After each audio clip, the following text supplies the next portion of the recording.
Muy buenas, Santiago González Varas Ibáñez. Vamos a reseñar el libro El Caballero de las Botas Azules de Rosalía de Castro, que pasa por ser una novela importante de la autora entre el romanticismo y el realismo. Bueno, es un libro un poco desconcertante. Mm, Trata de un caballero, en efecto, que de pronto se presenta en Madrid y causa la estupefacción de todo el mundo. Es una figura un tanto extraña, desde luego, pero en algunas partes del libro se pone en conexión con el demonio. En otras, incluso se cita a Fausto de pasada. En- Causa un efecto especial en parte en gran medida y sobre todo diría, por su forma de vestir, por esas botas azules y demás eh, vestimentas que tiene el personaje. Pero esta figura, en todo caso elevada, con un carácter un tanto mesiánico, en ese contexto se situaría de esas figuras que en la literatura a veces aparecen, unos en forma de orador, de Zaratrusta, otros en forma de Fausto, etcétera. Pues este personaje, sobre todo es esto, las botas azules y la indumentaria que lleva, lo cual nos lleva a relacionar esta aparición o las características del personaje con una cierta idea sensorial de la belleza, ¿no? Pero relacionada con la forma de vestir, que también quiere, yo creo, trascender un poco sobre la moda, ¿no? Lo que quiere el libro es mostrarnos que hay cierta bajeza. Lo vamos a ver por referencia a la escritura, por referencia a las modas, cuando hay algo que es superior, ¿no? Lo vamos a ver, el mensaje principal estaría en que hay un libro de interés y por encima de toda esta bazofia de literatura que se genera. Hay unas formas superiores de una cierta espiritualidad, incluso en las formas y en el vestir, por encima de las modas un tanto superficiales, ¿no? Aquí hay un pasaje en la página 110, manejo la versión de grandes maestros de la literatura española del Club Internacional del Libro, esta colección que hace repaso de la mejor literatura española. Bueno, y aquí, por ejemplo, se dice: para que pueda usted formarse una idea de su belleza sin par y de su maravillosa perfección, bastará decir que ayer se han reunido los zapateros más ilustres de la corte con el solo objeto de debatir las siguientes cuestiones. ¿De qué material son las botas del señor duque de la Gloria? ¿En qué parte del mundo han sido trabajadas? ¿Cuál es su origen?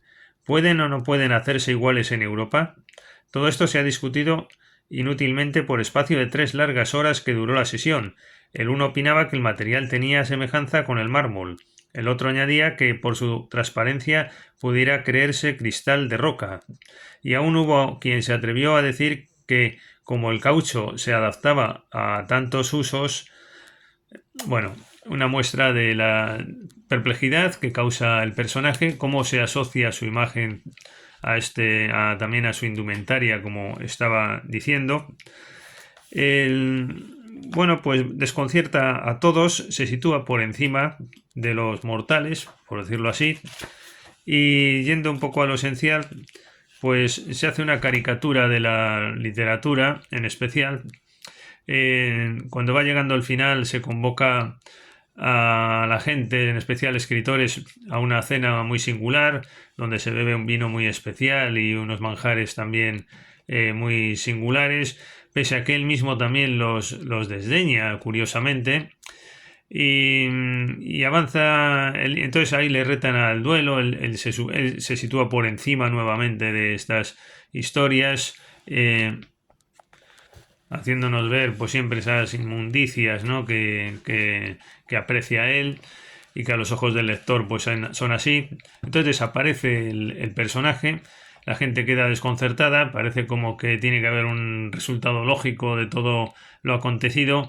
Van al palacio donde esto sucedió y allí pues observan que que el palacio donde acuden pues resplandecía a modo de un gran incendio, y lo singular es que cae un libro sucesivamente, muchísimos libros, muchísimos ejemplares del mismo libro, que es un libro medio mágico, encuadernado de una forma espectacular, y además cae a la gente de balde, como dice Rosalía de Castro, y todo el mundo queda sorprendido. Entran en el palacio y lo que allí encuentran son ejemplares de ese gran libro, ¿no?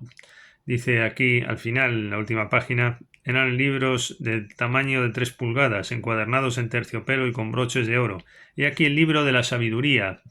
Recójalo el que quiera, el libro de los libros, helo aquí, a él, a él. Así les decía una voz por medio de una bocina, y la muchedumbre cogía y cogía sin parar y sin que la edición se agotase. Y después también ven la imagen de este personaje, del caballero, pero ya sin botas y sin la corbata singular que llevaba, sino de forma natural, ¿no? Dice aquí, se hallaba tendida la imagen del Duque de la Gloria, pero sin corbata y sin botas. A sus pies se veía un enorme gato con una pluma en los dientes y un cascabel colgado al cuello, y a su cabecera un gran letrero escrito con letras blancas sobre fondo negro que decía así: todo lo malo ha sido confundido en las tinieblas. Y el espíritu del Duque de la Gloria, en compañía de la varita mágica y de las botas azules, acaba de remontarse en alas de su corbata a las elevadas regiones en donde habita el moravo, para decirle que la necia vanidad ha sido burlada por sí misma, que los malos libros se hallan sepultados en el abismo y que su obra prevalecerá en la tierra. Esta es la idea esencial. Vuelvo a repetir lo último, que los malos libros se hallarán sepultados en el abismo y que su obra prevalecerá en la tierra. Yo creo que ese es el mensaje especial. Ahora voy a interpretarlo. Y acaba diciendo: oh musa incomparable, el librito de 3 pulgadas y con broches de oro ha obtenido una fama universal, causando la desesperación de los editores avaros, curando a los brutos y a algunos listos de mal escribir, y haciendo la felicidad del universo. ¡Ay! Ninguno ha sido más leído en la tierra que aquel libro feliz.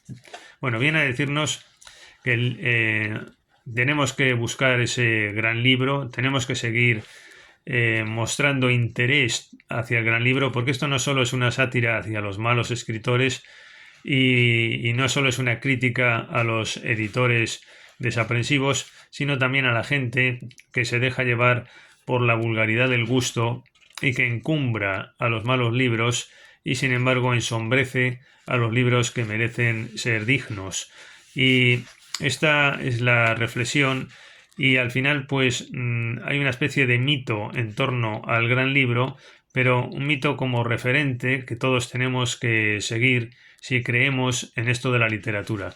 El personaje, a lo largo de todo el libro, pues ha ido desdeñando cuestiones que para los mortales son importantes, incluso el propio amor en sentido de relaciones al uso sin especial interés, en comparación con el gran mérito que tiene la gran literatura.